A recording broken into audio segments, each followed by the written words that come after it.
This is the Bahamas Tonight, the Northern Edition. Good evening, everybody. I'm Ricardo Lightborn. It's great to have you with us. Our top story tonight, a woman and a man are dead. They were killed in separate incidents here on Grand Bahama. The female, believed to be a fitness instructor, lost her life in a traffic accident early this morning. Joan Davis-Roll has the latest. This would be the fourth fatality that Grand Bahama has feared for this year. This is the second fatal accident in a matter of days. ZNS News has learned that the tragic mishap occurred along the Grand Bahama Highway, also known as the Farm Road, just beyond the circle leading to the Sajak Haywood Bridge. The fatal crash claiming the life of local fitness trainer Lanshandela Wiley. Officer in charge of the Police Traffic Division, Assistant Superintendent of Police, Kenwood Taylor. Around 8:27 this morning, the police received a call that a traffic accident occurred on Grand Bahama Highway. We immediately responded by having a traffic team proceed to investigate. Initial inquiries reveal that a white Sentra with a single driver, no other vehicles involved, ran off the road, lost control, and ran into a bushy area, hitting several trees. The person shortly thereafter succumbed. There were some telltale signs of the fatal crash: skid marks in the road and a trail of shaven trees leading into nearby bushes. 2 airbags apparently erupted on impact as Wiley, the sole occupant, was trapped on the driver's side of the right-hand drive vehicle. ASP Taylor says while some aspects of their investigations are certain, some are not. From your initial findings, what do you determine may have happened? We are uncertain at this time whether speed was a factor. The senior officer appealing to all motorists to exercise caution on our streets while driving home the message of road safety. There's never enough sensitization of driving safe. We have a lot of road users on Grand Bahama. Now that there's a summer break, we find that there are more vehicles on our streets, and so the most we can do is try to encourage the motoring public to drive with care and attention and to drive within the required speed limit. We'd also like to say that we have been adding, through the help of the Port Authority, some speed monitors to encourage the motoring public to drive a little slower. Grand Bahama Highway is one of the areas that has been selected to install these speed monitors. So we are encouraging the motoring public, once they approach these areas and they feel that they're going above and beyond the speed limit, to reduce their speed. Joan Davis-Roll, ZNS Network News. Now, around noon today, police were called to the Western District where a man was found in the waters near the property in Deadman's Reef. Natalia Hall picks up that story. Shortly after noon, police were called to the Deadman's Reef area after receiving reports that the body of a man was seen in the water in that vicinity. When our ZNS News team arrived on the scene near the Seaward Ocean Boat Estate home sites, a male dressed in black trousers, a light-colored shirt, and tennis shoes could be seen lying on the rocks near the canal. The front of a yellow tractor could be seen on the rocks near the man's body. The back of the tractor was still in the water. Inspector Teresita Pinder says police does not have much information at this time. Officers arrived here. They met a tractor in water, submerged in water, and a body. As a result, officers went overboard, retrieved the body, and found it to be a body of a male. And it is believed that he works for the development company here. Unconfirmed reports say the victim is a well-known architect and a contractor who may have been carrying out some work near the canal when something went wrong.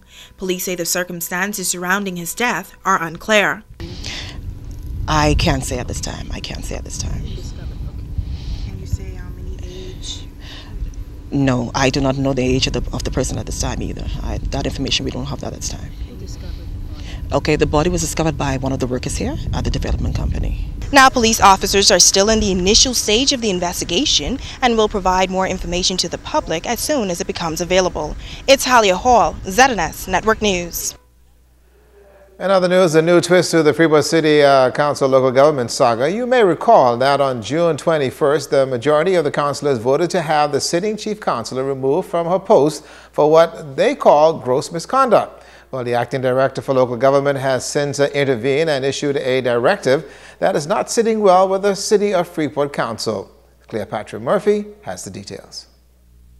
Acting Director of Local Government Charles King has ordered that City of Freeport Council Chief Councilor Shavita Campbell be reinstated to her position. Councilors voted to remove Campbell in accordance with the Local Government Act, citing gross misconduct after she allegedly signed a letter of commitment awarding Caribbean Paving Solutions or Bahamas Striping contracts for work on 10 parks when the council says it only approved work for the basketball court at the Susan J. Wallace Center, estimated between $12,000 to $13,000. Acting Chief Councilor Navarre Smith says the directive is unacceptable. The administrator honored that vote in the name of democracy.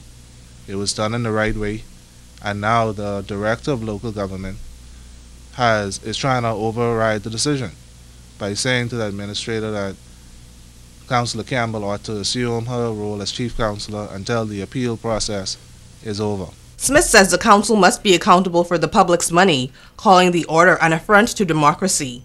He says there is no need for local government if officials in the capital continue to meddle in its affairs.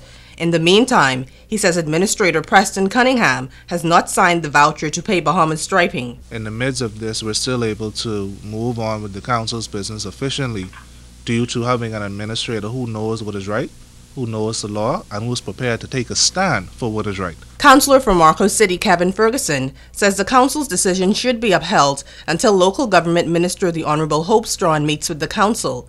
He says legislation was put in place in 2014, allowing the council to remove a councillor for wrongdoing. Before that, a chief council would be able to sit in office and do whatever he or she deems he wants to do.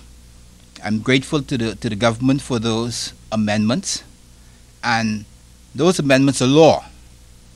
And if they're law, then they ought to be abided by. Campbell had 15 days to appeal the decision and has done so, calling the allegations untrue, unfounded, and frivolous.